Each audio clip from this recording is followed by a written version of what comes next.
sobre SQL Server. Les vamos a hablar principalmente sobre nuevas capacidades de SQL Server 2025 y como nosotros representamos un área de soporte dentro de QMS, vamos a hablar de casos reales, ¿ya? De la mayoría de los casos reales que nos han ocurrido, ¿ya? Voy a partir. El equipo de hoy seré yo, Tomás Chicán, que estoy a cargo del área de soporte, Freddy Martínez, que es un ingeniero consultor de base de datos que tiene muchos años de experiencia. Su especialización principalmente es por el lado SQL y desarrollo. Gino Padilla, otro ingeniero del área, también con mucha experiencia, que le gustan mucho los temas de analítica principalmente. Camilo Castillo, otro ingeniero de soporte, también con mucha experiencia, que se dedica principalmente a casos por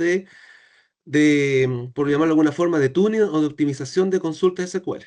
¿Ya?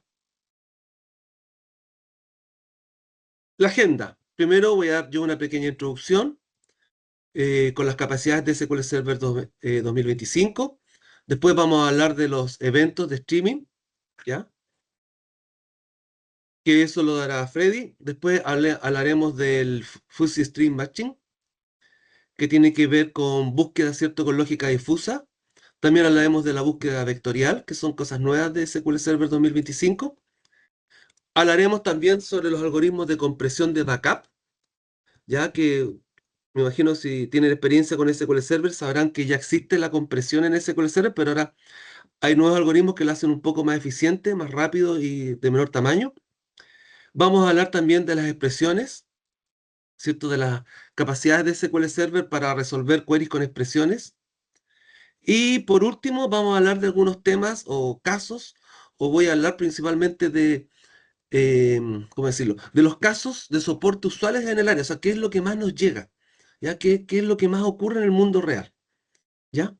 Eso, voy a seguir entonces. Ya, introducción y contexto técnico. Como les comentaba, mi nombre es Tomás Chicán. Llevo sus años trabajando con SQL Server. Yo trabajo con SQL Server del año 1993-94.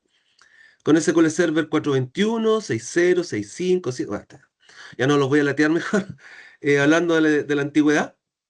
Pero más o menos el contexto técnico de SQL Server, vamos a hablar un poco de la evolución acá en este slide, ¿cierto? Voy a partir con el 2005. En esa época, ¿cierto? Cuando salió SQL Server 2005, manejabas cosas como el tema de usar el Manage Studio, apareció el Mirror, apareció el particionamiento, y casi todas las cosas que las versiones de SQL posteriores han ido mejorando. En 2008 apareció la compresión, junto con 2008 R2, que ya se le agregó a la versión estándar.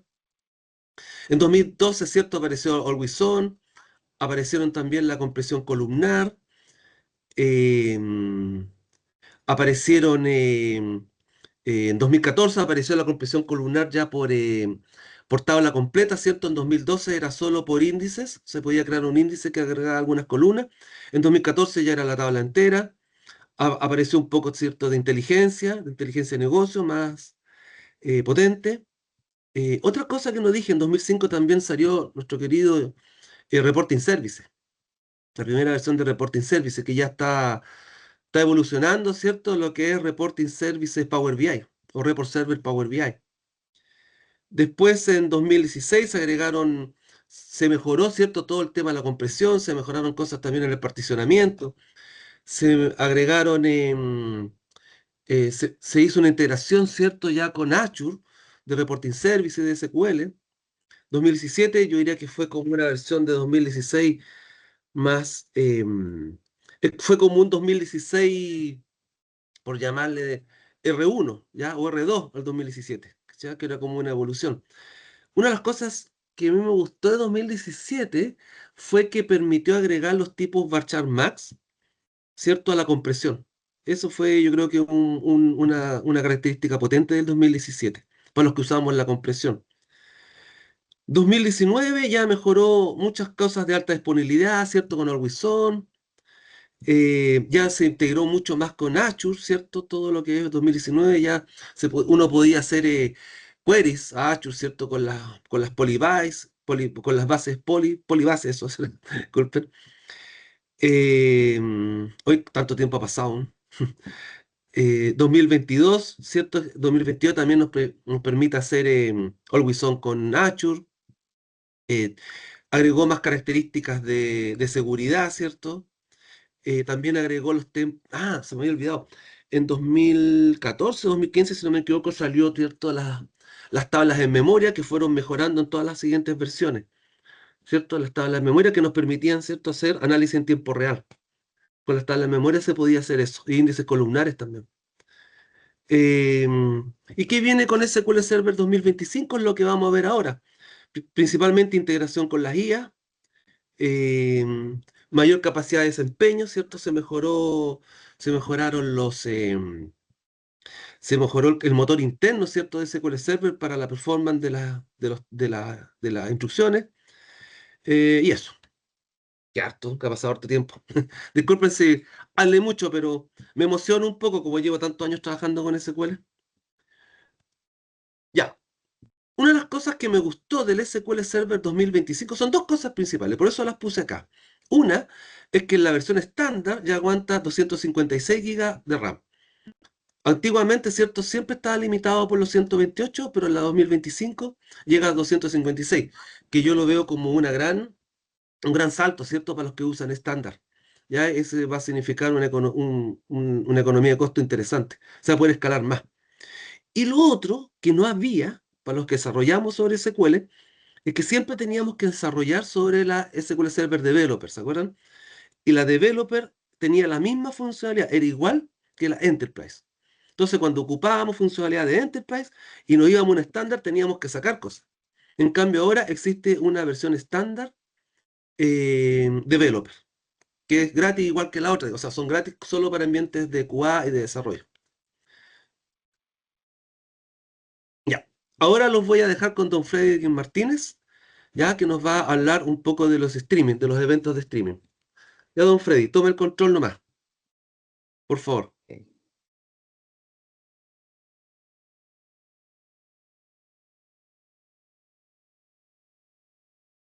Ok.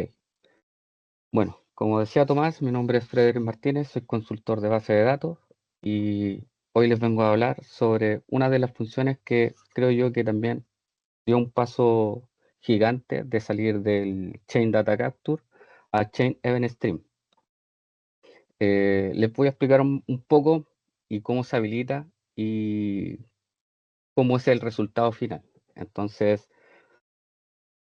vamos para allá. ¿Qué es Chain Event Stream? Bueno, esto es una característica que venía desde las versiones anteriores, pero hoy da un salto que ya es mucho mejor. Se ve que ya se puede trabajar con estos eventos y que se pueden enviar a nuestra nube. Eh, Tenemos tres características de esto, en donde SQL Server envía los cambios activamente desde las bases de datos hacia este evento de SQL Server, o sea, de Azure. Lo envía activamente. ¿En qué formato lo envía? En formato JSON, en donde envía el esquema y los valores. Usa un protocolo o sea, AMQP con TLS. Para esto necesitamos que esté el puerto 5671, que esté abierto, y la autentificación es por SAS Token. ¿Qué eventos captura? Son el insert, el update y el delete. Configuración del Event Hub. Esto es a nivel del portal de Azure, en donde nosotros tenemos que crear un recurso, el cual es el Event Hub. Vamos a crear un namespace, el cual nosotros para modo de prueba vamos a colocarle Academy SQL Server. Eh, Dentro del namespace vamos a crear un evento de Hub, el cual también le vamos a asignar un nombre de set order y va a tener una retención de 1 hora. ¿A qué se refiere con una retención? Que va a tener la característica de retener los datos 1 hora y después de eso los va a borrar. Después vamos a hacer un Shared Access Policy, el cual nos va a permitir conectarnos a este Event Hub. Y después vamos a generar un SAS token. Yo lo ejecuto a través de un script PowerShell, el cual se los voy a mostrar. Se puede obtener vía la plataforma, pero para mí es mucho más seguro hacerlo desde el PowerShell. Vamos a obtener el SAS token, después vamos a crear el certificado para poder ejecutarlo y poder conectarnos. En la configuración de la base de datos, nosotros vamos a tener que tener base de datos en modo recovery full. Sin esta opción no nos vamos a poder conectar, ya que el evento que se captura se va a capturar en el log. Vamos a habilitar las preview fixtures dentro de la base de datos. Posteriormente vamos a crear, como les decía, el master key y las credenciales. Vamos a habilitar el CES y vamos a crear un grupo. ¿Qué se refiere con grupo? Nosotros vamos a crear un grupo en el cual van a estar alojadas las tablas que van a ser capturadas en forma automática por el CES. Posteriormente vamos a crear una tabla, después las vamos a agregar al grupo y después unos pequeños códigos en los cuales nos va a verificar la configuración general, ver las tablas que están dentro del grupo y revisar si es que ha entregado algún error esta funcionalidad. Después, para probar, vamos a insertar y modificar algunas tablas. ¿Ok? Voy a pasar a la demo.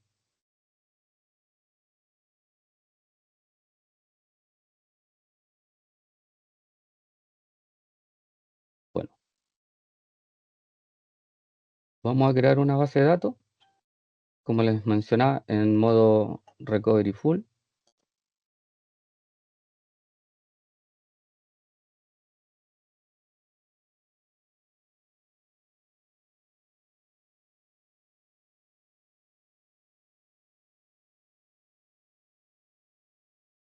Ya me la había creado.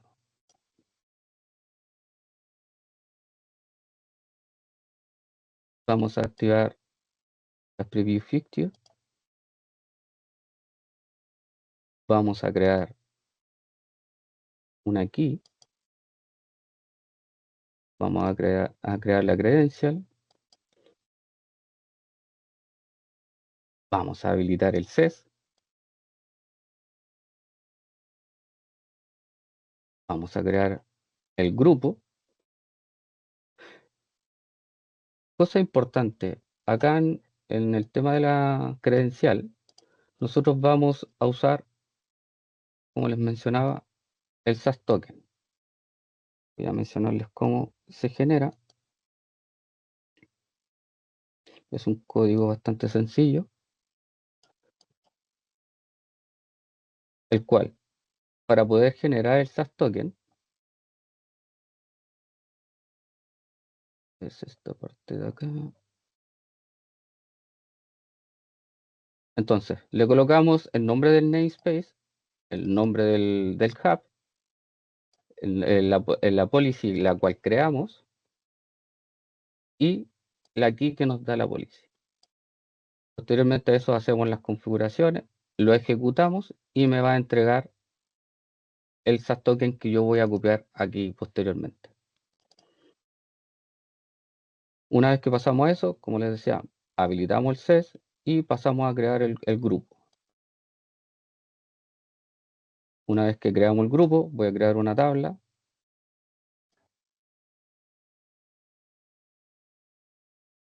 Vamos a agregar la tabla al grupo y vamos a verificar si es que todo está ok. Ya. Tenemos el grupo, tenemos una tabla y no se ha presentado ningún error. ¿Ok? Vamos a realizar algunas pruebas. Voy a hacer un insert, un update y un delete para que esto se vea reflejado a nivel del hub.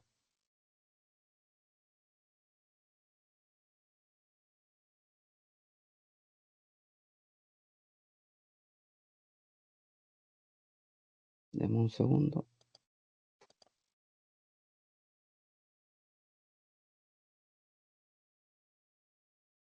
Ya, aquí estamos en el portal de Azure, en el cual ingresamos al hub y tenemos un namespace de Academia SQL Server y dentro de esto creamos un hub el cual se llama SysOrder.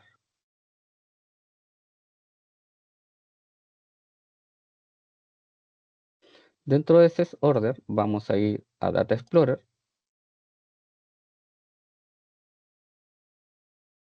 Vamos a ver los eventos. Y tenemos 3 eventos. Esto es importante. Aquí vamos a ver cómo nos entrega la información.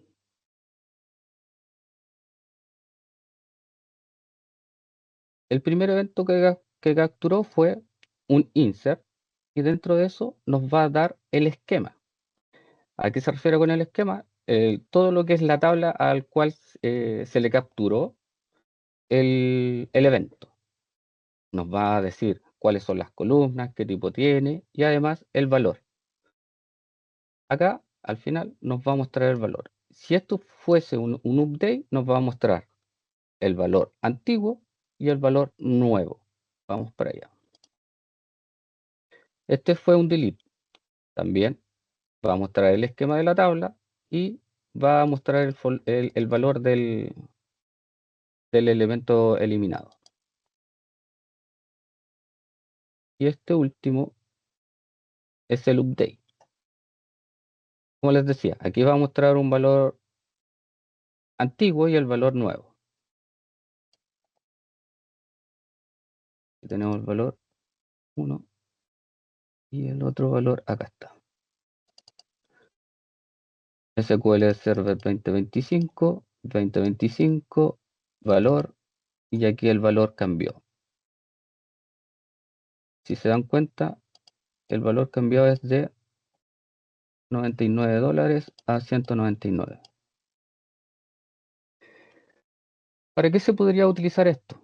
¿Para qué casos reales lo podríamos utilizar? Nosotros una vez que tengamos este Event Hub, nosotros nos podemos conectar a él, ya sea de un Fabric, de un Data Factory, para hacer inteligencia de negocio. Tomar estos valores y hacerlo reportes con ellos. No lo vean como solamente un capturador, sino que también podemos agregar información a unas tablas con información propia del SQL Server, la cual se puedan transmitir directamente hacia Azure a través de esta funcionalidad. Eso sería el Event Stream. Vamos a pasar la diapositiva nuevamente. Y pasamos al nuevo tema, que es búsqueda aproximada o Fuzzy String Search. ¿Qué es la búsqueda aproximada? Es una funcionalidad que existía, pero no en SQL Server. Existía a nivel de Data Factory, también de Fabric, en donde nosotros podíamos usar códigos que nos servían para hacer búsquedas difusas. Técnicamente esto es comparar un string con otro. Normalmente en el SQL Server usamos like, pero el like solamente hace coincidencias exactas, patrones exactamente iguales, unos con otros. En cambio, con el Fuzzy Match hace coincidencias aproximadas. ¿Qué quiere decir eso?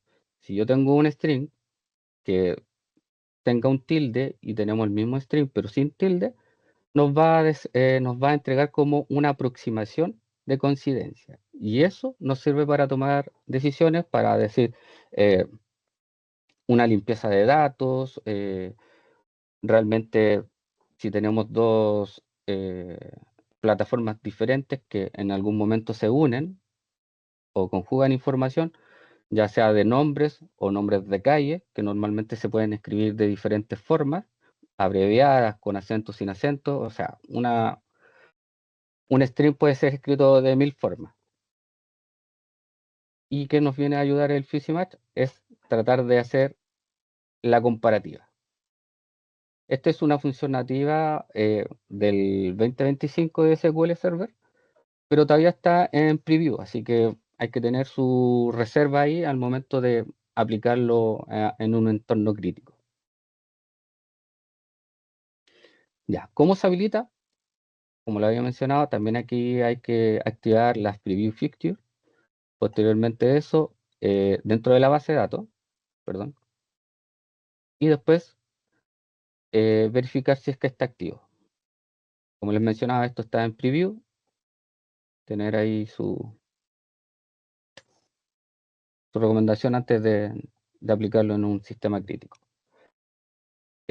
Al momento que nosotros habilitamos, nos entrega 4 funciones.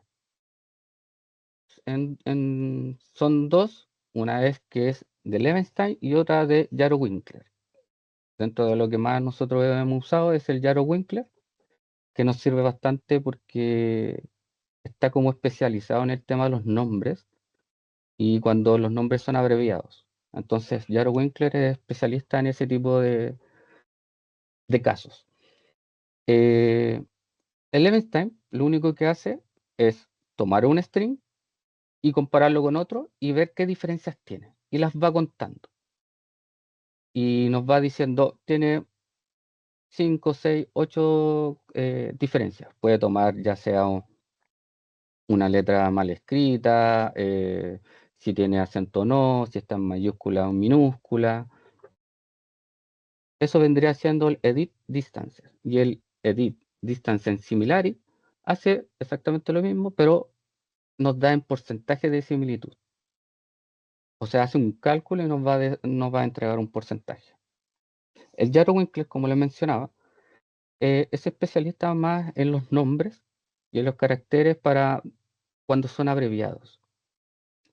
Hace exactamente lo mismo, hace la distancia de las cadenas, hace una comparación de diferencia, y en el Jaro Winkler Similarity nos entrega ya un porcentaje de coincidencia.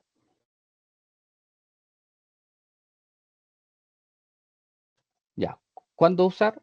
Como les mencioné anteriormente, los distance, no los similares, cuentan cuánta es la diferencia y nos entregan un valor.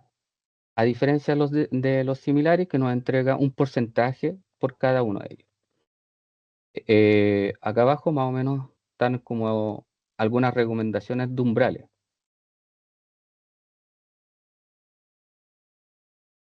Las buenas prácticas y consideraciones. Como les decía, ver las diferencias entre una cadena y otra. Entonces, lo que podríamos hacer antes de hacer la comparativa, hacer un upper o un lower, para poder minimizar las diferencias. Consideraciones. Siempre tratar de hacer en un where y un join para no hacer solo a una tabla por completo, sino que tratar de ir filtrando antes de aplicarlo. Eh, Combinación de ambos scores para que tener una doble aprobación. Y como les mencionaba, esto todavía está en preview. Hay que usarla no usarla en sistemas críticos o hacerlo previamente en modo de prueba antes de aplicarlo. Vamos a la demo.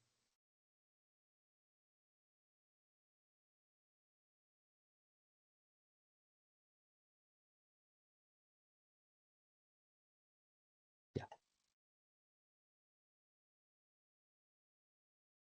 me voy a conectar. Dame un segundo. Ya. Yo tengo 2 tablas en las cuales tengo nombres, que es un caso bien real en donde tenemos 2 ambientes, un CRM con un ERP, en donde queremos juntar las personas y lamentablemente, como les mencionaba, en los strings hay 1000 formas para escribirlo. Me ha tocado muchas veces normalizar algunas tablas en donde eh, hay que ingeniárselas de cómo poder igualar los nombres de un ambiente con otro. Entonces, aquí yo hice una query en donde nos muestra cómo nos entrega la información cada una de las funcionalidades. El edit distance, como le digo, podemos ver acá, lo voy a hacer con uno bastante pequeño. Tenemos este nombre, que es Logística Andina, SPA. Él va a contar cuál es la diferencia. De acuerdo a esto, si uno lo logra visualizar, no lo puedo agrandar. Pero la única diferencia que hay es un tilde en la I, y por eso nos marca 1. Esa es la única diferencia que hay. Pero nos dice que hay un 95 de porcentaje, o sea, eso es muy aceptable, que es la misma persona, pero con una diferencia de 1, que tiene un porcentaje de 95, con Edit Similari, y con Jaro Winkler es exactamente lo mismo, pero con un 92% y un 0,08 de diferencia. Una vez que vamos a los casos más extremos, también nos dice que tiene 17 diferencias, con un 29 porcentaje de similitud, y Jaro Winkler también exactamente hace lo mismo. Aquí, si nos damos cuenta, Forestal América LTDA, nos damos cuenta que le falta un punto, que también ya están vueltos los nombres, está transpuesto. En vez de decir Forestal América, dice América Forestal. Entonces tiene un porcentaje de 87. A diferencia del Edit Similari, que tiene un porcentaje de 29. Eh, Esto es lo que, como les decía, se viene a incorporar a SQL Server 2025, y que nos ayuda a poder encontrar eh, valores similares o lógica difusa, para que nos ayude a normalizar este tipo de eventos reales. Eso sería por mi parte. Pasamos a la siguiente.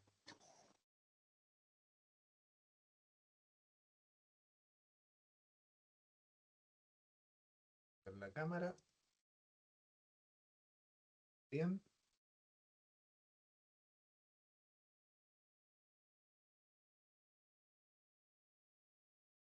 Buenos días a todos, mi nombre es Gino Padilla y hoy vamos a explorar en este caso una de las funcionalidades más importantes que se implementó en este caso en SQL Server 25, lo cual es el soporte nativo para búsqueda vectorial y embeddings en este caso de IA. Ahí sí. Ya, en SQL Server 2025 introduce 4 pilares principales en este caso para llevar la IA en este caso al motor relacional. Primero, que los que tenemos acá a la izquierda, ¿cierto? Es el soporte nativo para guardar los embeddings mediante el nuevo tipo de datos vector. Sin necesidad en este caso de que las bases de datos tengan que ir a bases de datos vectoriales externas para poder trabajar.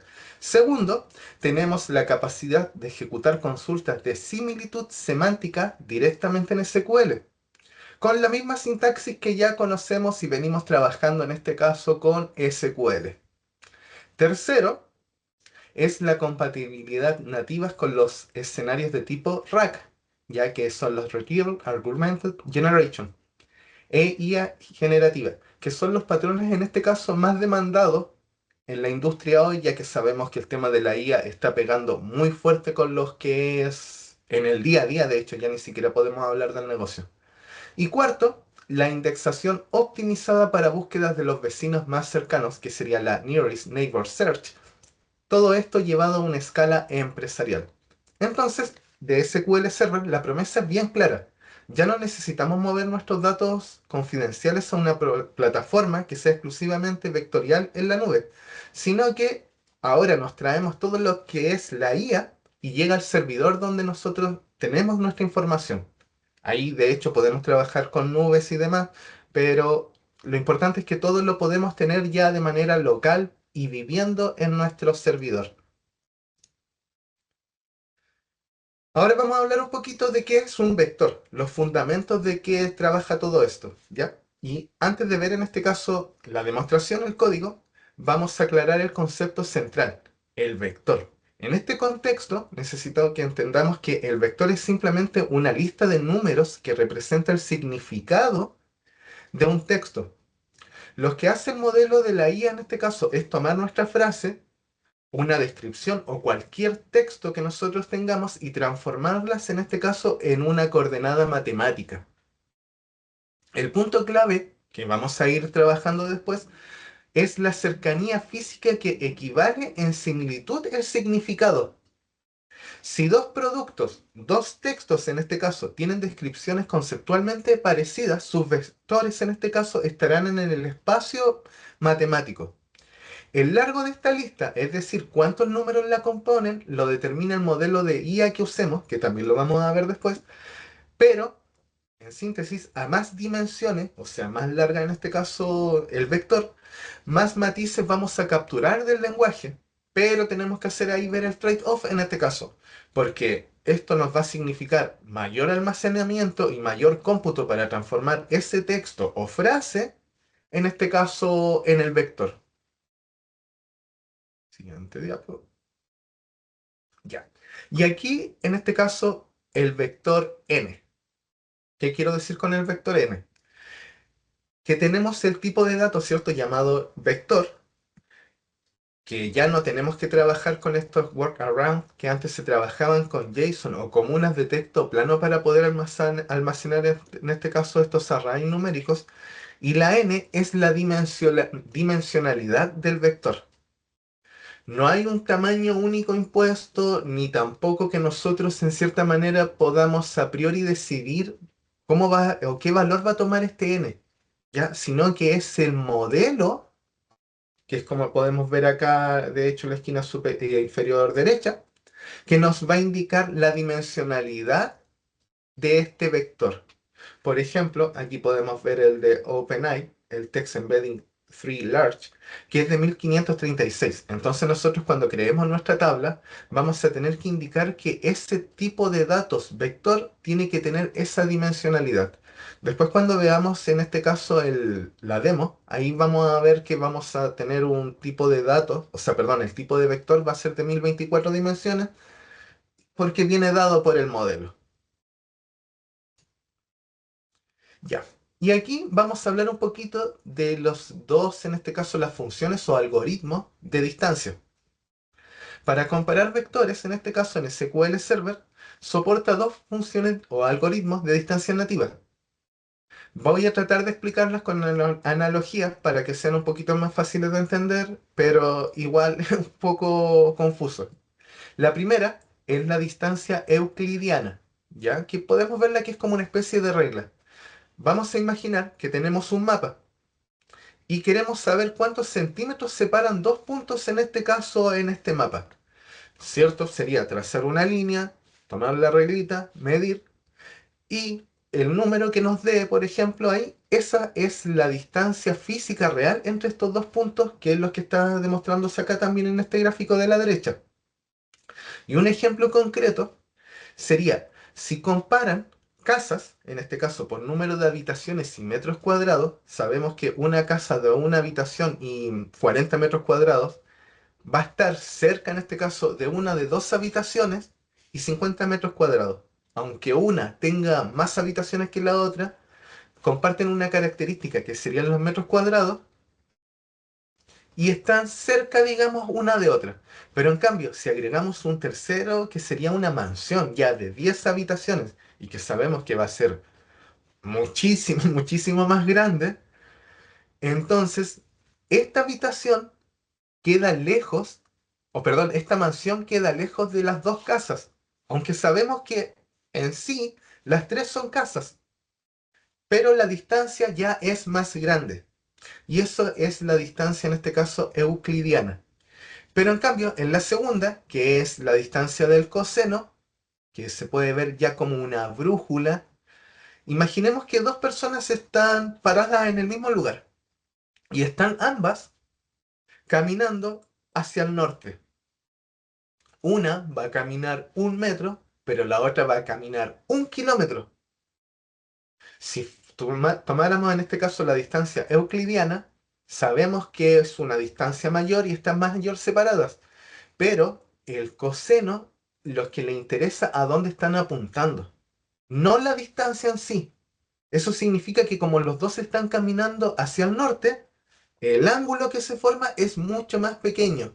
Y esa es la distancia que mide la distancia del coseno, a diferencia de la euclidiana que mide la distancia de los juntos. Un ejemplo más concreto.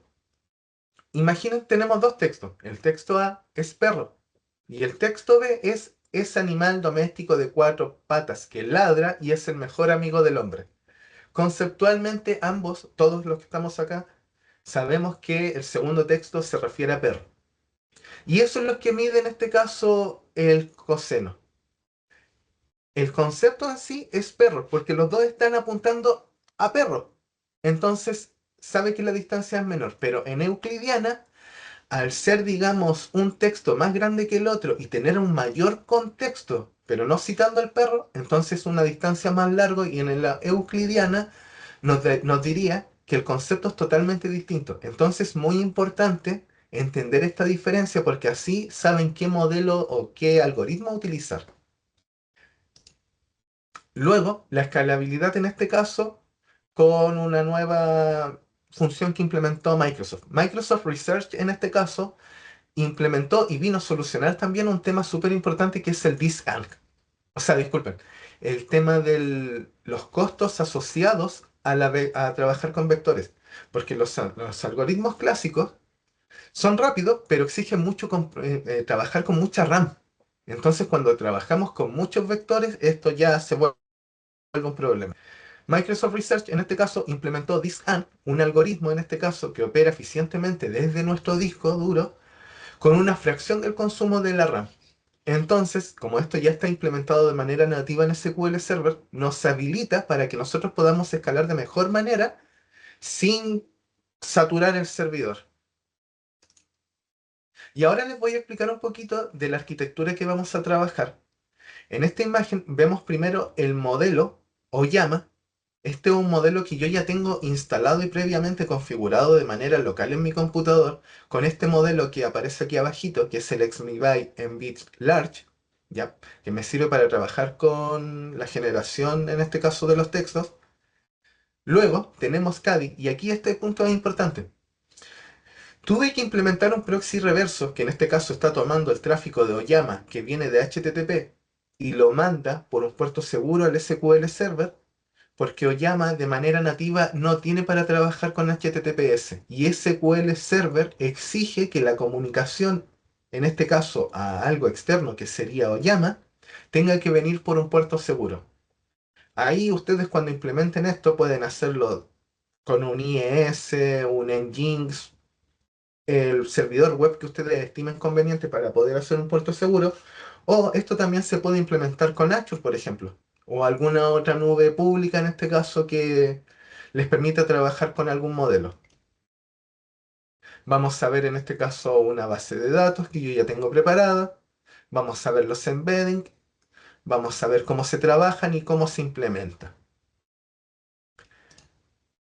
Antes de, vamos a ver un poquito qué es lo que vamos a trabajar, ¿cierto?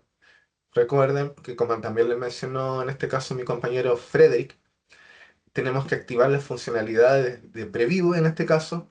Vamos a registrar un modelo en la base de datos. Después vamos a probar la búsqueda semántica con la función del vector distance para ver cómo funciona. Y sin más, ahora pasamos a la demo. Denme un segundito. Acá. Antes de, para igual explicar los que les tengo acá. Yo, por ejemplo, aquí tengo ya andando, digamos, mi proxy reverso. Tengo en este caso el modelo que les estaba indicando anteriormente.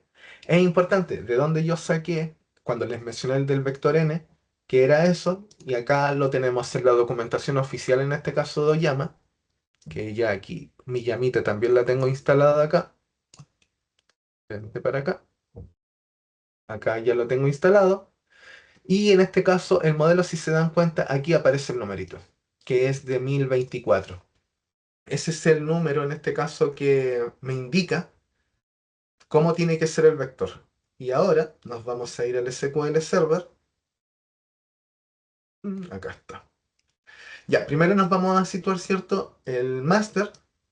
Voy a ejecutar esto de acá.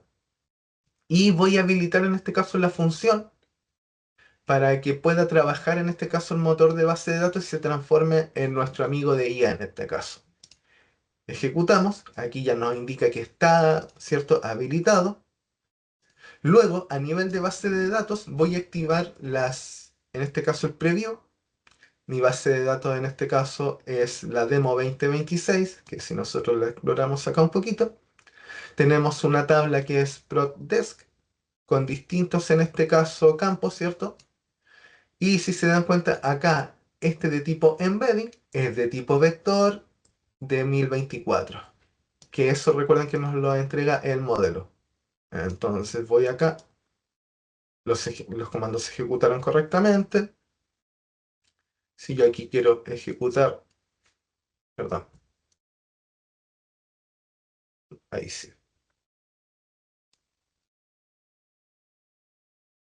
ahí sí. Tenemos, ¿por qué no está?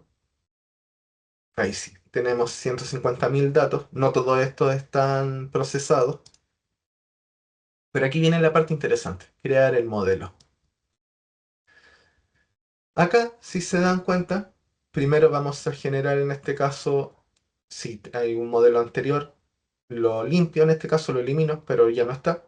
Vamos a crear el modelo externo en este caso, este es el nombre que nosotros le damos, le podemos dar el nombre que nosotros requerimos, disculpen. Vamos a indicar dónde está corriendo nuestro modelo. En este caso, yo lo estoy corriendo a través de este puerto. Y aquí importante, API Format.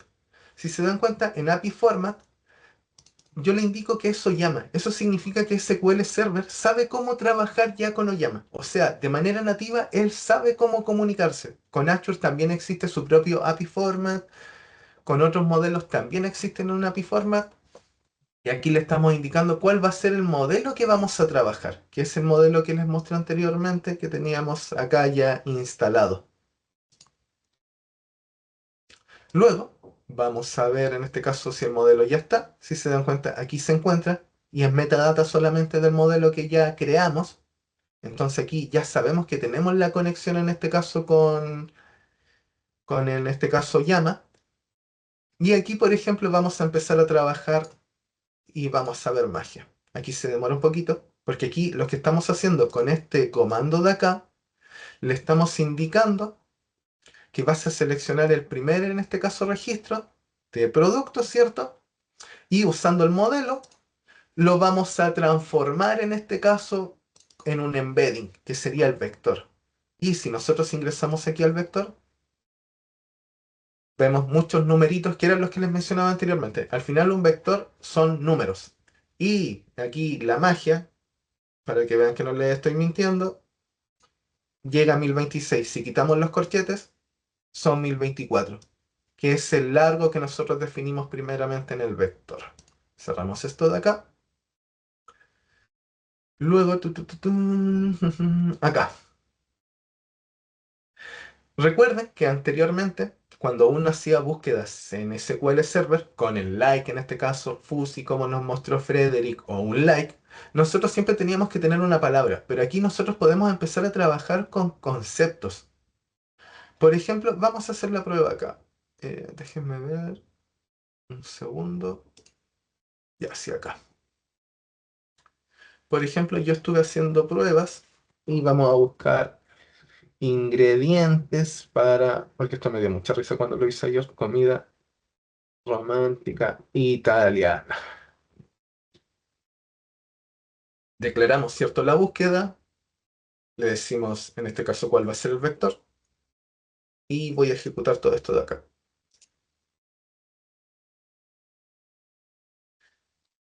Y acá no tengo, ahí puedo agrandar. Esto está ordenado por distancia. Una distancia mayor, o sea, acercándose en este caso perdón, acercándose a cero, va a ser una distancia más confiable. Aquí, si se dan cuenta, no busco ingredientes para una comida romántica italiana. No hay nada acá de italiano, pero si es capaz de entregarme algunos productos que él considera en este caso que son muy parecidos al concepto que nosotros le estamos entregando. Por ejemplo, café en cápsula ristretto Ardanza Dolce Gusto. Tenemos también aquí media luna, algo muy delicioso ahí en este caso italiano. Tortellini con ricotta. Entonces, ya nuestras búsquedas no son solamente palabras. Nosotros podemos entregar conceptos. Si yo quisiera, por ejemplo, buscar, a ver, artículos de aseo femeninos, vuelvo a declarar acá, lo mismo, ejecuto, y aquí ya me empieza a entregar de la misma manera. Lote mujer como tu oro, no sé qué es, pero dice que la categoría es cuidado facial y corporal perfume, con prensas para pérdida, perlas femeninas y demás.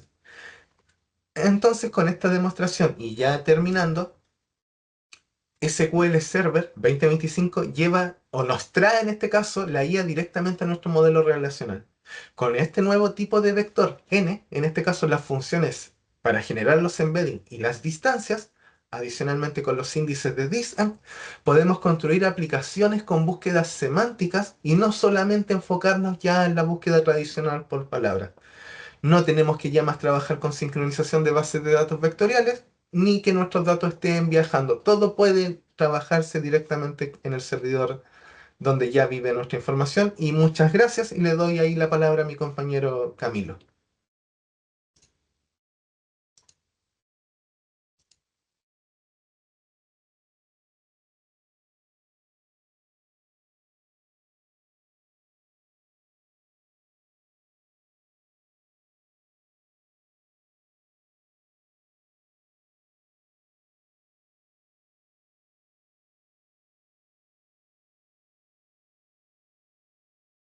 Camilo, disculpa, no se te escucha, estás muteado.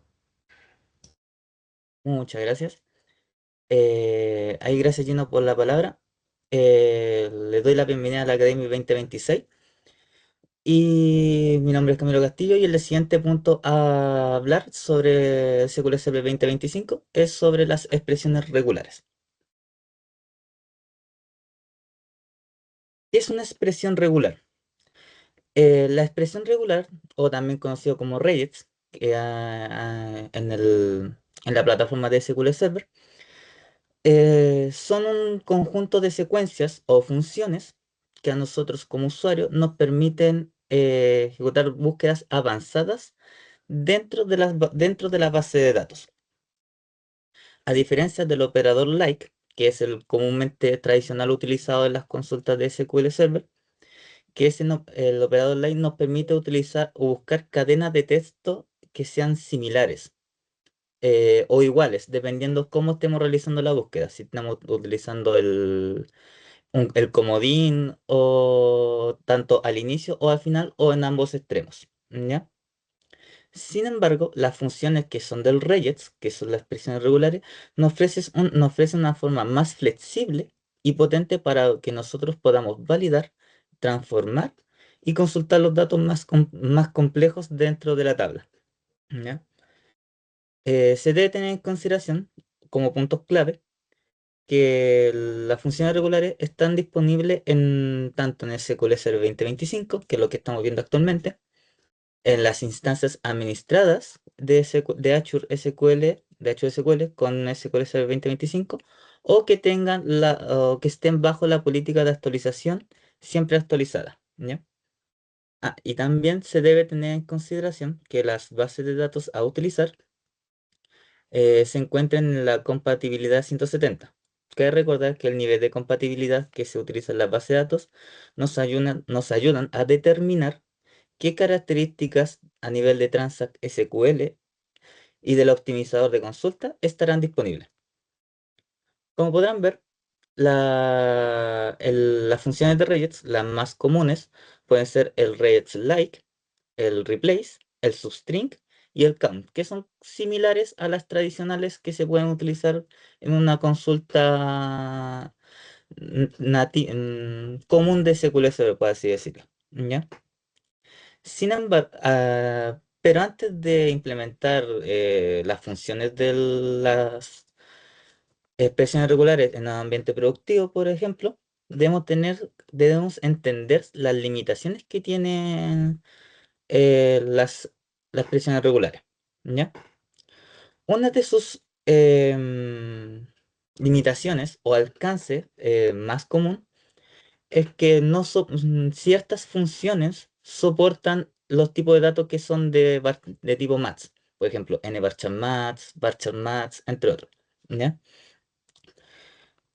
Otro de las limitancias es que tiene un máximo de búsqueda hasta 2 megabytes por cadena de texto.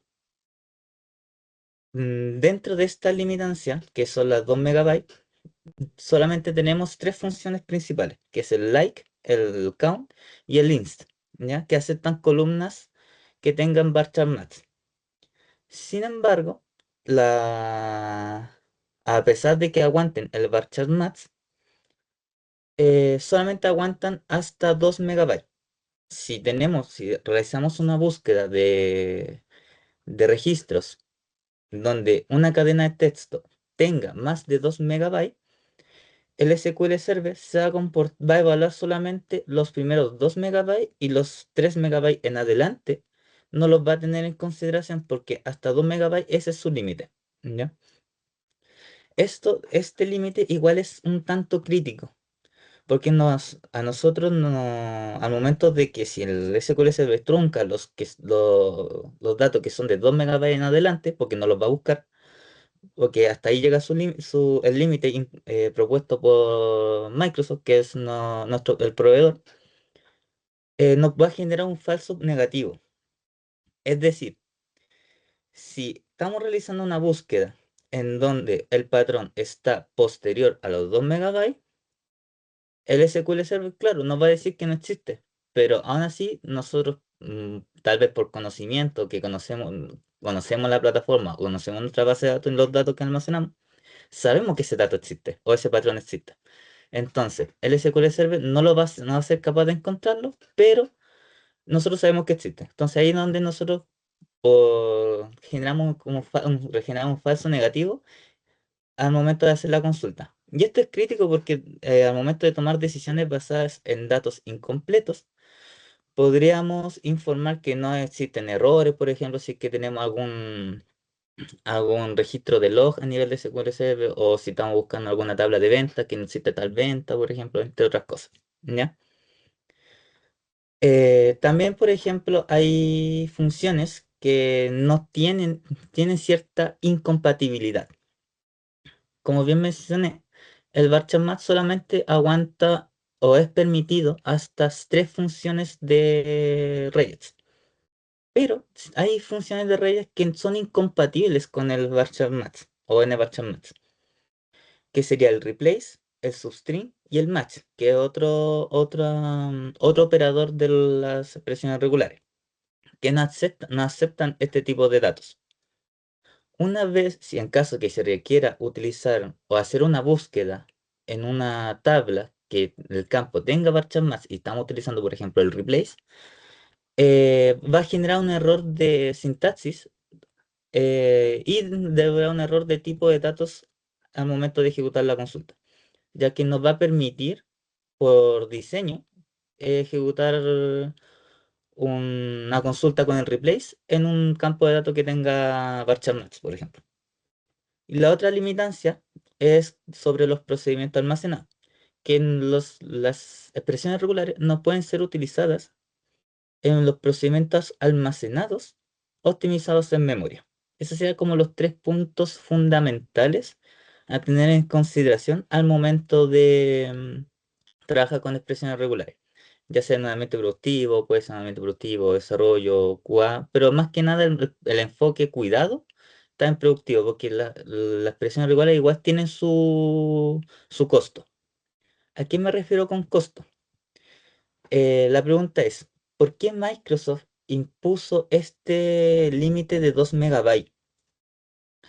En resumen, porque las expresiones regulares como tal son bastante costosas en términos de CPU y memoria, ya que al momento de procesar megabyte o gigabyte de texto nativamente dentro del motor de SQL Server, podríamos presentar una pequeña degradación en el rendimiento de nuestra instancia de SQL Server. Entonces, las alternativas que se podrían abordar al momento de utilizar el Reyes, podríamos abarcar en el sentido de que si nuestros registros superan los 2 megabytes, la recomendación técnica podría ser trabajar con que no dejar de ver nuestro SQL Server como un motor de procesamiento y análisis de texto y solamente como un repositorio de datos. Y el apartado de procesamiento de datos y análisis de texto que se haga en alguna herramienta externa que haga todo ese análisis, que puede ser Python, Data Factory, HFunction, entre otras cosas. ¿Ya? Cuando se trabaja con Redis también hay que tener en consideración revisando el plan de ejecución estimado para ver qué tan óptimo es la consulta. Sin embargo, ver qué tanto consume también, porque como bien había mencionado, es costoso en términos de CPU y memoria. La desventaja que tiene, que al ser las expresiones regulares, que no son capaces de utilizar los índices estándar del SQL Server, que puede ser el cluster, el no cluster, columnar, entre otras cosas, ya que durante el proceso de ejecución de la consulta de SQL, esto realiza una evaluación lógica compleja por debajo en el motor, lo que lo permite examinar el contenido de cada uno de los registros, o al menos los primeros 2 megabytes por cada uno de los registros, y evaluar cuál hace match con el patrón. ¿Ya? Entonces, ahora vamos a ver unas pequeñas demostraciones. Vamos a pasar al SQL Server. Como podrán ver, el regex gracias al regex podemos simplificar las consultas de SQL Server, ya que si, por ejemplo, nosotros queremos listar dentro de esta base de datos todo nombre de calle que empiece como con avenida, empiece como el nombre de calle prácticamente, y finalice con el número 4 o el 7, al utilizar el operador tradicional que es el like, lo haríamos de la siguiente manera, lo cual nos permitirá traer una cierta cantidad de registros. En cambio, si nosotros utilizamos el regex like, que es nuestra expresión regular, vamos a obtener la misma cantidad de registros. Sin embargo, la query es más pequeña, es más óptima al momento de generar la consulta. Porque, ¿qué es lo que le estamos indicando aquí? Porque Redis Web cuenta con diversos parámetros que nosotros le vamos a ir asignando. Por ejemplo, la flechita hacia arriba, la siguiente parámetro, nos indicamos que sea inicio. Aquí le estamos diciendo que busque el nombre de calle que inicie con avenida o calle. Después tenemos el punto con el asterisco. Ese parámetro es como el comodín que nosotros utilizamos en el like, que nos permite buscar que un carácter se repita de 0 veces, que se repita una pura vez o más, o muchas veces más. Y que termine entre un número 4 o un 7. Ahí nosotros le estamos indicando que haga la búsqueda. Aparte, nosotros le agregamos otro parámetro que es la C. La C le estamos indicando a la query que sea capaz de distinguir entre mayúsculas y minúsculas. Por ejemplo, si, como podrán ver, yo tengo hartas avenidas que empiezan con A mayúscula. Si nosotros lo modificamos para que busque avenidas con minúsculas, no va a ser capaz de encontrarlo, porque le estamos indicando ese parámetro, que sea capaz de distinguir ambos, si empieza con que distinga entre mayúscula y minúscula en la cantidad de caracteres de la cadena de texto. ¿Ya? De igual forma, pues, en caso que no tengamos el nombre completo de lo que queremos buscar, también podemos darle solamente la inicial. que es similar a la query anterior, solamente que aquí hicimos un pequeño cambio. Solamente que aquí le estamos indicando que ya no busque solamente el 4 y el 7, sino que estamos buscando que busque nombres de calle que terminen entre el 1 y el 3. ¿Ya? Y el i es lo contrario al parámetro de la i, es lo contrario a la c. La i nos va a permitir distinguir que no distinga entre mayúsculas y minúsculas. Como podrán ver, a pesar de que yo utilice la en minúscula, es capaz de encontrarme las calles que empiecen con avenida. Entonces, el Reyes nos permite hacer búsquedas un poco más, más sencillas y más directas y que la query no sea tan extensa. Porque hay que, va a haber ocasiones que si, dependiendo qué el dato que lo tengamos que buscar, tenemos que agregarle mucha lógica, por ejemplo, que cumpla con cierto patrón, no sabemos si empieza con mayúscula o minúscula, no sabemos si tiene tilde, entre otras cosas, o por ejemplo, no sabemos si hay una letra en mayúscula entre medio, entre otras cosas. Entonces el Reyes nos facilita el método de búsqueda de los datos en las tablas. Y en caso contrario, por ejemplo, si nosotros quisiéramos buscar solamente una palabra que esté en cualquier parte de la cadena de texto, no utilizamos el parámetro para buscar que inicie, sino que le mandamos el dato en duro. En este caso vamos a buscar toda calle que tenga el nombre de Arturo, continúe con cualquier cadena de texto que se pueda repetir una vez o más y termine en 21. El signo peso es el fin de la cadena de texto, a dónde va a cortar para finalizar la búsqueda de la consulta de SQL. Como podrán ver, Arturo está ahí. Me buscó siempre la calle del nombre de Arturo que está al medio de la cadena de texto. ¿Ya? Otro ejemplo que podríamos ver, por ejemplo, si bien con los corchetes le estamos indicando que busque que termine en 4 o en 7, también podemos indicarle que termine en un número completo. Y eso solamente lo podemos remediar quitando de los corchetes. A quitar de los corchetes nosotros no le indicamos que termine en un dígito o en el otro, sino que termine en el dígito completo. Como ven, ahora los resultados de nuestra consulta se vieron disminuían mucho más y nosotros podemos ver que todos terminan en 47.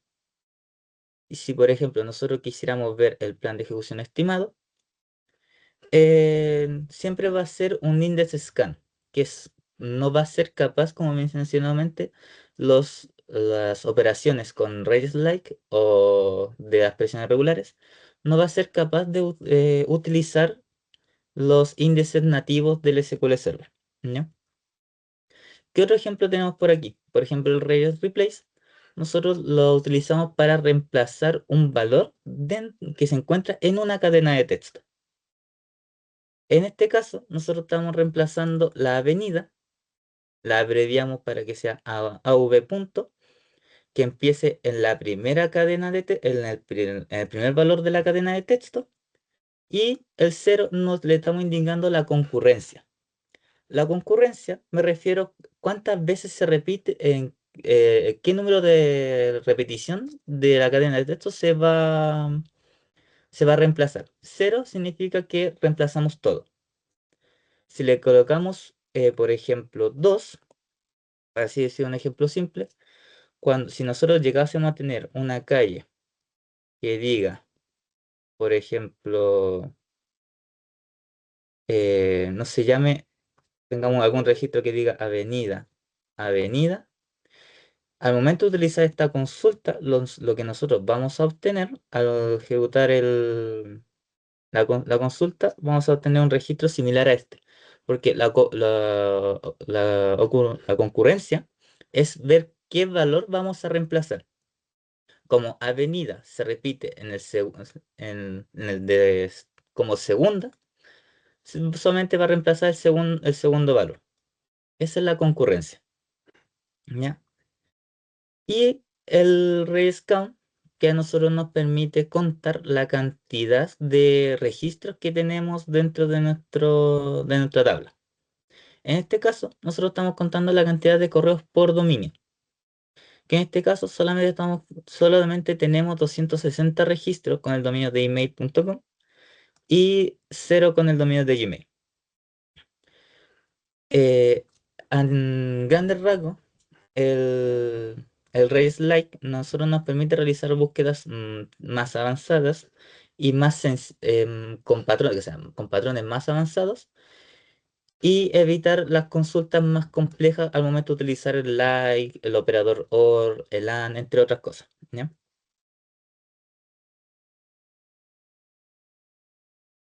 A continuación, vamos a hablar de lo que son el backup ZSTD.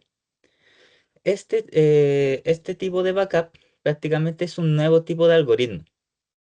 Aquí vamos a recordar un poco la historia, de igual forma como se hizo anteriormente, que al principio del 2000, en el SQL Server 2008, en la edición Enterprise Edition, fue la primera edición de SQL Server que contó con se implementó de forma nativa. No, en el SQL Server 2008, anteriormente no tenía de forma nativa una compresión de backup. No contaba con compresión de backup de forma nativa, sino que se tenían que utilizar herramientas de terceros para poder comprimir los respaldos de las bases de datos. Y solamente y después desde 2012 en adelante, ya contaba cada una de las ediciones que Microsoft iba liberando, ya contaba con la compresión nativa en los entornos de SQL Server. ¿Ya? Y ahora, actualmente, en SQL Server 2025, se ha implementado un nuevo algoritmo de backup que es más rápido, evita pérdida de datos y es fácil de implementar, por así decirlo. ¿Ya? Ya que este nuevo algoritmo de backup es capaz de comprimir mucho más de lo que es la compresión con el algoritmo anterior, que es el Express, si no me falla, MS Express, que si no recuerdo que se utiliza actualmente en las versiones anteriores. ¿Ya? Y de igual forma, este nuevo algoritmo de backup se basa en niveles. Y dependiendo del nivel, ahí se debe evaluar qué nivel nosotros vamos a utilizar según el entorno y el nivel de compresión que nosotros queramos utilizar. Si va a ser un poco agresivo, que es el nivel más bajo, o más agresivo, va a utilizar un poco más de recursos, pero va a comprimir mucho más nuestro respaldo de la base de datos. En resumen, el nuevo algoritmo de backup es más eficiente, cuenta con un mejor rendimiento y menor uso de almacenamiento, en caso de que tengamos una instancia de SQL Server donde el almacenamiento para nosotros como administradores sea un punto crítico. ¿Ya? Para la demostración, vamos a volver al SQL Server. Como podrán ver, tengo unas cuantas instrucciones para abordar de mejor forma nuestro algoritmo de backup. Primera fase, nosotros ya se cuenta con la base de datos AdventureWorks, que es una base de datos dummy o dummy de Microsoft para realizar diversas pruebas. Eh, Al utilizar la instrucción restore header only, nosotros podemos ver la metadata que tiene esa base, ese respaldo. Si nosotros vamos al final, podemos ver que está utilizando el respaldo o el algoritmo de respaldo MSXpress, que es el algoritmo anterior antes de implementar el ZSTD. Si nosotros quisiéramos evaluar, por ejemplo, qué tan rápidos es el nuevo algoritmo de backup, nosotros vamos a generar un respaldo con el algoritmo actual, que es el Express. Si nosotros vemos los mensajes, como podrán ver, se demoró 578 milisegundos. Vamos a copiar esto para dejarlo aquí como una nota. Y ahora vamos a utilizar el nuevo algoritmo de backup, que es el ZSTD. El ZSTD nos va a permitir generar un respaldo un poco más comprimido y es más rápido el nuevo algoritmo. Como podrán ver, ahora el nuevo backup se generó más rápido en 215 milisegundos, donde a nosotros nos permitirá generar backup más comprimido y obtener los resultados de backup un tiempo más acotado, ¿ya? Pero como mencioné anteriormente, tenemos diversos niveles de compresión, ¿ya? Esos niveles de compresión dependen netamente de cómo nosotros queremos llevar a la práctica. La clave principalmente es el parámetro que nosotros le vamos a agregar en este apartado. Le vamos a agregar un nuevo parámetro que es el level. Nosotros aquí le indicamos cómo vamos a tomar el control sobre ese respaldo, ya que entre más alto es el nivel seleccionado, que en este caso tenemos, vamos a agregar aquí un pequeño comentario, tenemos low, tenemos medium y tenemos high. Tenemos tres niveles de compresión. Entre más alto el nivel, es más agresiva la compresión y el uso de recursos para generar el respaldo. Eh, el más bajo es la opción de velocidad, por así decirlo. Es ideal para servidores de producción con carga intensa, donde la ventana de mantenimiento para generar los respaldos es bastante corta. Tenemos el nivel medio, donde es un punto de equilibrio que se recomienda para la mayoría de las operaciones diarias que uno tiene en sus entornos. Ya el nivel más alto, que es el high, donde sacrificamos un poco más de ciclos de CPU a cambio de una reducción mayor en la compresión de nuestro respaldo. Este es ideal para los respaldos que son destinados al almacenamiento a largo plazo o para bajar el costo de transferencia hacia la nube en caso que tengamos algún container donde estemos almacenando los respaldos. ¿Ya? Entonces, eh, pero si bien, como bien les comento, tienen vamos aquí a agregarle un nuevo nombre, low, y vamos a generar un respaldo con el nivel más bajo y le vamos a generar un respaldo con el nivel más alto de compresión. ¿Ya? Y ahora tenemos por acá, tenemos los respaldos, los tenemos acá, como podrán ver. El más bajo me lo dejó en 90.000 kilos. Y me falta. Esperen un poquito. Aquí pasó un error. Aquí lo dejamos en low. Vamos aquí a cambiarle el nombre a high. Y vamos a utilizar el más alto, para que lo podamos diferenciar mejor. Entonces, el low me lo dejó en 45.000 kilos, pero el que es la compresión más alta, nosotros la tenemos en 37.000 kilos. Entonces, como podrán ver, la compresión igual es bastante alta, porque la base de datos original pesa 49 kilobytes el backup. Entonces, la compresión de backup igual baja su tamaño considerable a pesar de ser una base de datos pequeña, porque la base de datos de Adventure World no cuenta con un gran tamaño. Esta actualmente pesa alrededor de 300 megas. Entonces, en caso de que tengamos una base de datos un poco más grande, que se han visto, por ejemplo, bases de datos que pesan gigas, teras, por ejemplo, esto igual podría ser bastante beneficioso dependiendo qué nivel de compresión nosotros vamos a utilizar. Y si nuestro contenedor de respaldo está crítico, contamos con pocos espacios, entre otros puntos de vista. ¿Ya?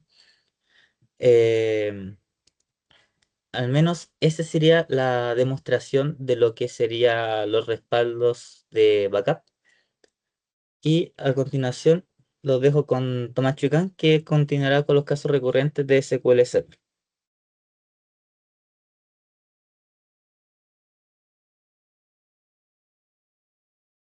Hoy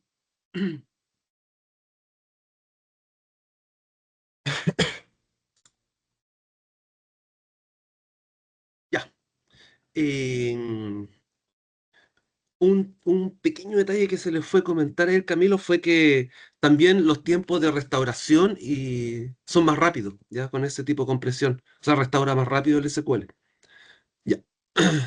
Para continuar, entonces, yo voy a hablar de cuáles son los casos comunes que nos llegan a nosotros como área de soporte, ¿ya? Yo diría que estos son los tres principales. Una, problemas de performance, ¿cierto? Índices, que faltan índices en consulta. Temas de bloqueo, mucho problema de bloqueo, eso es usual todavía. Cuando hablo de SQL Server me refiero on-premise y nube, Azure, ¿ya? Estoy hablando de las dos cosas al mismo tiempo. A excepción del crecimiento del transaction log, que ese no existe en Azure. O hasta ahora no nos ha llegado ningún problema, por lo menos con ese tema. Pero también todavía llegan esos problemillas con el transaction log, ¿ya? Entonces yo voy a hacer demos de esto, voy a hablar un poquito de teoría, muy rápido, porque nos queda poco tiempo, me tinca.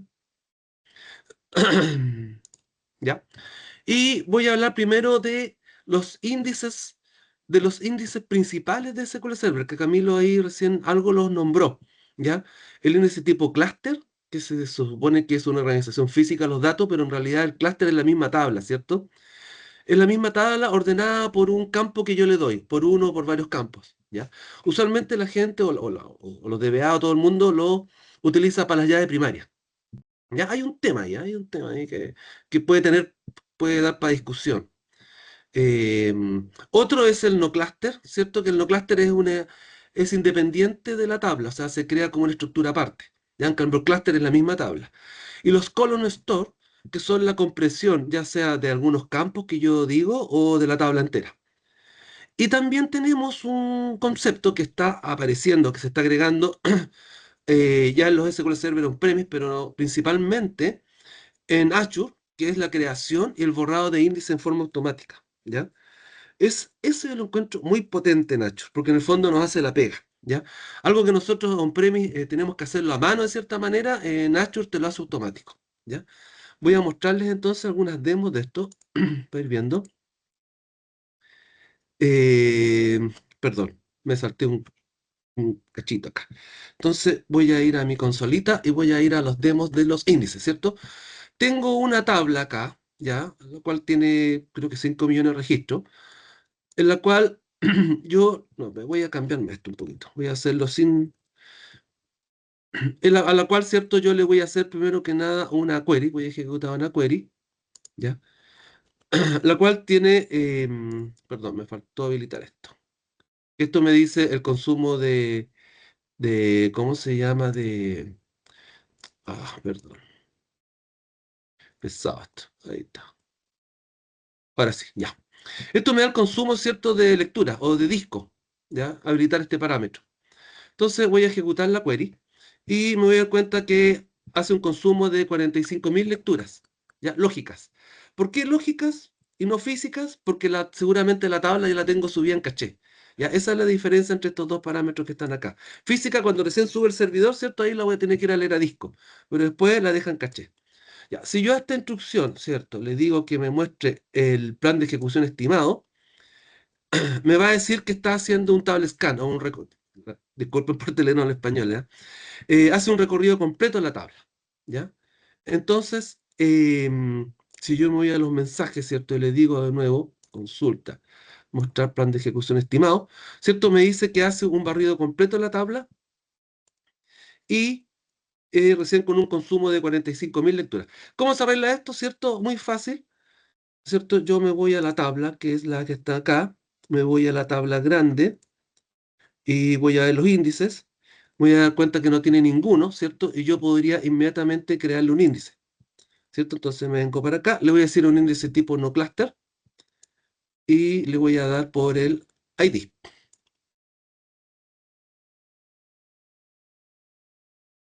Ya. Entonces, ahora voy a ejecutar de nuevo la instrucción, ¿cierto? Perdón. La ejecuto y perdón, algo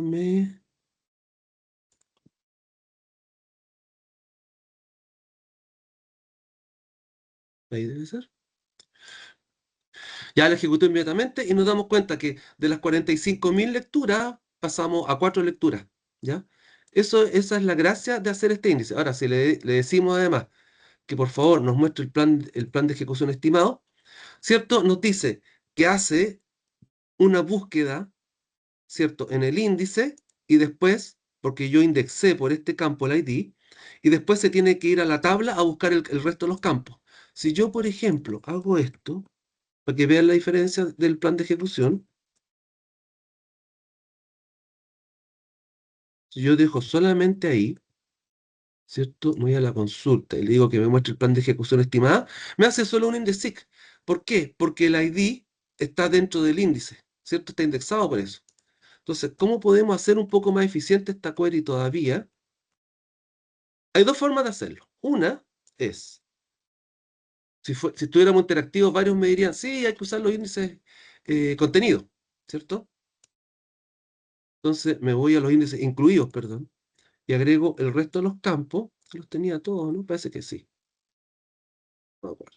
No importa, lo agrego todo para no complicarme. Disculpen, se demora un poquito, eran 5 millones de registros. Entonces yo ahora, si marco de nuevo esto y le digo consulta, eh, mostrar el plan de ejecución estimado, se dan cuenta que hace un index SIC. No va a la tabla, digamos, que registro, porque están todos contenidos en el mismo índice. Y las lecturas bajaron de 4 a 3, claro, que los campos son chiquititos, ¿ya? Pero esa es la idea. Ahora, otro error que se comete mucho también, que yo veo mucho, además de la falta de índice, es ponerle funciones, a los where, ¿ya? Por ejemplo, en este caso que está acá, si yo le pongo una función y le digo que me muestre el plan de ejecución, no hace un index seek, o sea, no usa el índice. ¿Por qué? Porque tiene una función puesta ahí, ¿ya? Entonces, ese es un problema no menor, digamos.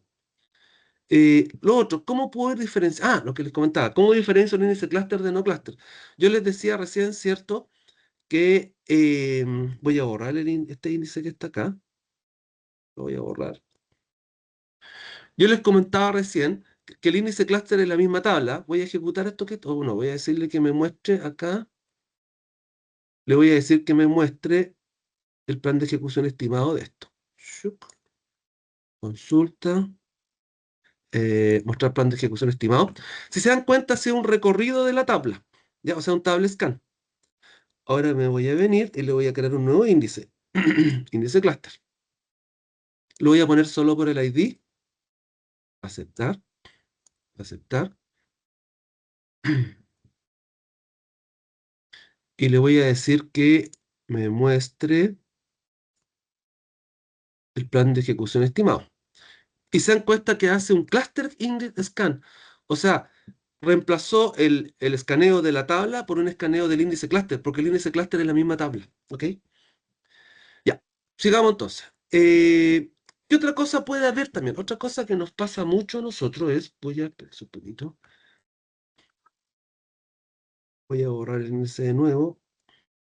Otra cosa que nos pasa mucho también es con las tablas, se usan mucho tablas históricas, ¿cierto? Y las tablas históricas usualmente uno le hace consultas muy pesadas, como esta que está acá, ya que lo voy a hacer con la misma tabla grande. Si yo le digo que me muestre el plan de ejecución estimado, hace un tabla scan, etcétera, etcétera. Si yo lo ejecuto, no se demoró mucho, que está en caché, pero hace 46.516 lecturas, ¿ya? Entonces, ¿cómo optimizamos esta cuestión? ¿Cómo podría optimizar esta query? Usted dice, podría agregar un índice sobre el monto, ¿ya? Estoy muy atrasado con la hora. Ya, voy a ir a la solución inmediatamente, ¿ya? Cuando ustedes tienen tablas históricas y quieren optimizar índices que ustedes ven que no tiene where, ¿cierto? Que no tiene cómo filtrar, uno crea los índices de tipo column store, ¿ya? Entonces le voy a agregar. Se dan cuenta que esto ni siquiera me pide un campo que agregar, sino que lo comprime directo. Ahora, ojo, estos índices solo en tablas de mucha lectura, no que tengan inserciones, actualizaciones, no transaccionales, ¿ya? Sino que de data warehouse, por llamarlo de alguna forma. ¿Ya? Le voy a crear el column store.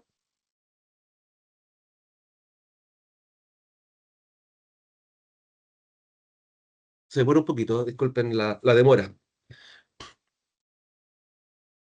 y debería terminarlo. Ya.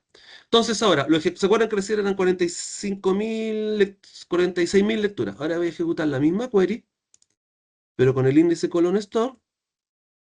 La respuesta fue directa y consulta y las lecturas casi son cero, ¿cierto? Porque esto lo que hace es comprimir la tabla. De hecho, podría haberles mostrado también, eso se los dejo de prueba, digamos que pueden hacer una prueba ustedes, qué tamaño tiene la tabla antes y después, y se van a sorprender con todo lo que comprime. Ya. Otro tema que siempre nos pega mucho es el tema de los bloqueos, ¿ya? Por eso voy a usar una base de datos que tengo acá, que es el uso de bloqueos, ¿ya? Lo voy a usar. Y voy a hacer una prueba, miren, voy a hacer una prueba acá. Esto me lo voy a llevar para otro lado, sí, voy a crear una nueva consulta. Miren, esto lo voy a cortar, voy a crear una nueva consulta, ¿ya? Voy a hacer a esta tablita que tengo, que es muy chiquitita, que está acá, bloqueos, esta que está acá, que lo único que tiene son 4 filas, ¿ya? No tiene índice, no tiene nada. Entonces lo que voy a hacer esto. Todos sabemos, ¿cierto?, que SQL Server bloquea el registro, ¿cierto? Entonces yo lo que voy a hacer, le voy a insertar un registro número 5, pero voy a dejar una transacción abierta, ¿ya? Voy a... hacer esto también, que tengo hartas cosas acá. Voy a hacerle una consulta a esto, ¿ya? Voy a usar esa misma que tengo ahí, y aquí la tengo abierta, y acá le voy a hacer la consulta, ¿cierto? Y se dan cuenta que, ¿qué está pasando? Si yo ejecuto el típico SPHU2, ¿cierto? Me voy a dar cuenta que tengo un bloqueo, ¿cierto? Tengo un bloqueo del select, ¿ya? O sea, el 77 lo estaba bloqueando el 70, que debe ser seguramente la inserción que tengo, ¿ya? Entonces ustedes miran, oye, pero si el SQL Server bloquea el registro, ¿qué pasa? Que el bloqueo del registro no siempre funciona como uno quiere, ¿ya? Yo les voy a mostrar un momento cómo se arregla ese problemilla. Primero acá voy a hacer un rollback de la transacción, la voy a mandar para atrás, ¿cierto? Ya no existe el registro, y lo que voy a hacer es que voy a crear un nuevo índice cluster, por el ID, ¿ok? Y vamos a hacer la misma prueba de nuevo, ¿ya? Entonces, vamos a ejecutar la transacción, que nos va a bloquear seguramente esta tabla, vamos a ejecutar esta query, y ahí sí funciona. O sea, ¿qué les quiero decir? Es importante que tengan índice cluster, por las llaves o por el campo que corresponda, ¿ya? Usualmente la llave, ¿ya? Dependiendo el uso de la tabla, es si es por la llave o es por otros campos, ¿ok? Y entonces, solución 1, índice cluster, importante tenerlo para evitar los bloqueos, ¿ya? Voy a hacer un rollback de esto nuevamente. Ya. Opción 2, vamos a irnos de nuevo. Perdón, vamos a hacer el mismo ejercicio de nuevo, ¿cierto? Lo ejecuto ahí. Espérense, voy a borrar el índice para que vean que la opción 2 no depende del índice. Ya. Entonces, opción 2, lo mismo. Pongo una transacción, ¿cierto? Simulo que está la transacción pegada. Voy a hacer la consulta. Ejecuto, quedó bloqueado, ¿cierto? ¿Y cómo soluciono esto? ¿Cómo se solucionaba antiguamente? Se usaba, todos dirán, sí, el viejo y querido noloc, ¿cierto? Perdón. Eh, Chupa, espera un poquito. Creo que era sin el paréntesis. No, no, sí, con el paréntesis.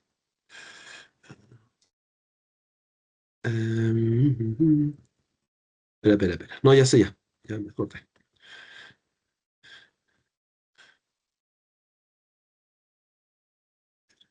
Ya. Maldito pesado. Espera un poquito.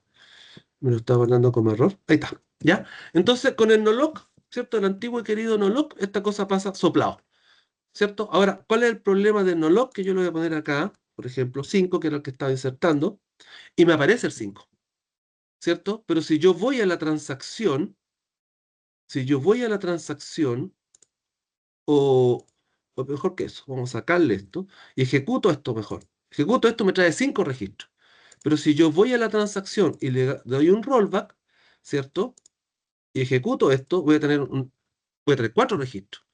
Entonces, ¿qué estoy haciendo acá? Estoy ensuciando, ¿cierto? Esto se llama lectura sucia. Estoy ensuciando lo que estoy trayendo. Y esto nos puede pegar, no sé, pues en reportes contables, en reportes financieros, cualquier cosa que me involucre números, puede generar un problema en la compañía. Entonces, les diga, ¿cómo arreglo esto? ¿O qué solución dio SQL Server 2005? Fue el tema de los Snapshot Isolation, ¿ya? Que lo vamos a habilitar ahora inmediatamente, para que vayan viendo ustedes la solución. Entonces, acá le tengo que... Aquí está, perdón. Entonces lo vamos a habilitar en la base de datos bloqueo. Se va a demorar un poquito porque seguramente ahí tengo algo, ya. La misma problemática, ¿cierto? El begin, lo ejecuto, me vengo al select. Si lo ejecuto con el nolog me trae 5, si lo ejecuto solo me trae 4. ¿Qué es lo que hace esta capacidad, cierto? Lo que nos está indicando es que lee solo los registros que están comiteados. Y con eso nos evitamos el bloqueo. ¿Ya? Sospecho que estoy ya en la hora, y así que voy a ir al tiro al otro tema, ¿ya? Para buscar un tiempo para preguntas y respuestas. Y el último tema que quiero mostrarles es el tema del transaction log, ¿ya? ¿Cómo puedo controlar el transaction log? Especialmente cuando estoy en servidores transaccionales o en servidores que reciban mucha carga o que reciben muchas transacciones grandes, ¿ya? Lo que las personas hacen usualmente es le cambian, bueno, ¿cierto? Para ver el tema del transaction log, primero vamos a ver el modo de la base de datos, ¿cierto? Espera un poquito. Vamos a jugar con esta, ¿cierto? Cuando yo tengo una base de datos en modo simple, el transaction log, cada vez que se ejecuta una transacción, se limpia al final, ¿cierto? Eso es como lo principal. Ahora, el modo simple no se recomienda para ambientes productivos, ¿ya? Entonces, siempre estamos en modo full, ¿ya? Voy a poner la base de datos esta en modo full, ¿cierto? Vamos a ver cómo está el transaction log. Tiene un 25% ocupado, ¿ya? Y vamos a tirar una pequeña transacción para que nos crezca un poquito, ¿ya? Y ahí vamos a ejecutar esto. ¿Por qué? Porque estoy parado en la otra base de datos. Ya, ahí estamos. Entonces ahora vamos a simular una pequeña transacción. Le vamos a meter cualquier cosa. ¿Ya? Listo. Entonces, con esto ¿cómo veo yo el tamaño del transaction log? ¿Cierto? Me vengo para acá, veo los informes, vamos a usar el de uso de disco y ahí nos va a decir un poquito qué tan lleno quedó.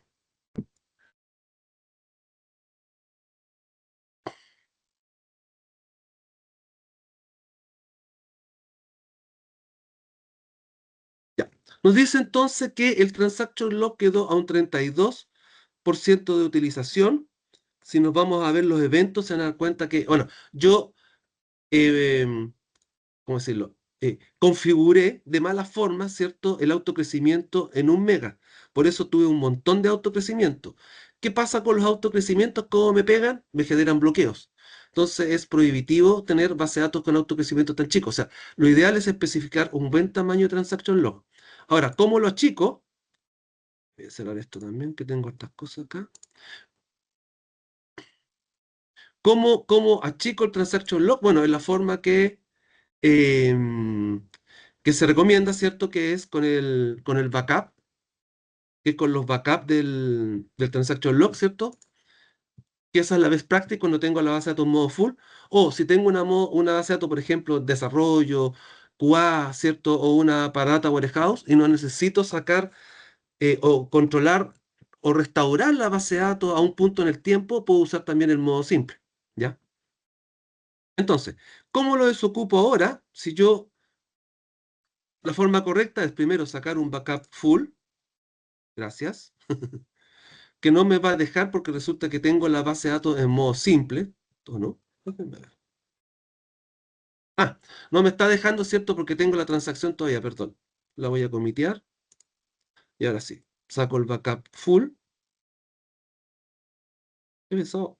Bueno, ahora sí saquemos el backup full.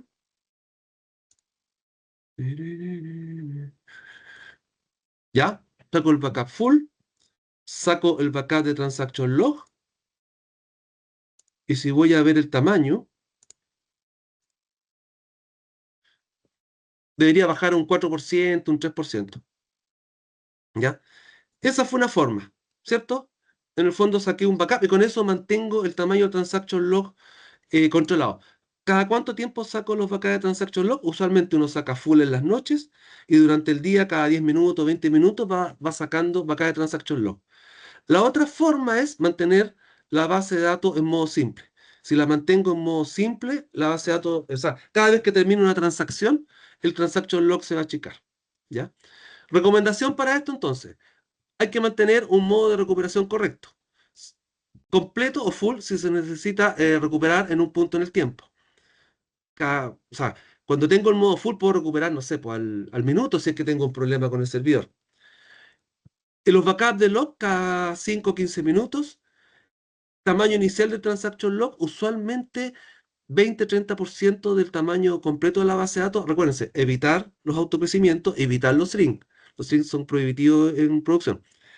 El autogrow fijo, ¿cierto? El autocrecimiento fijo en megabytes y incrementos razonables, 64, 128, 256, etc. Y evitar transacciones gigantes. Y eso es.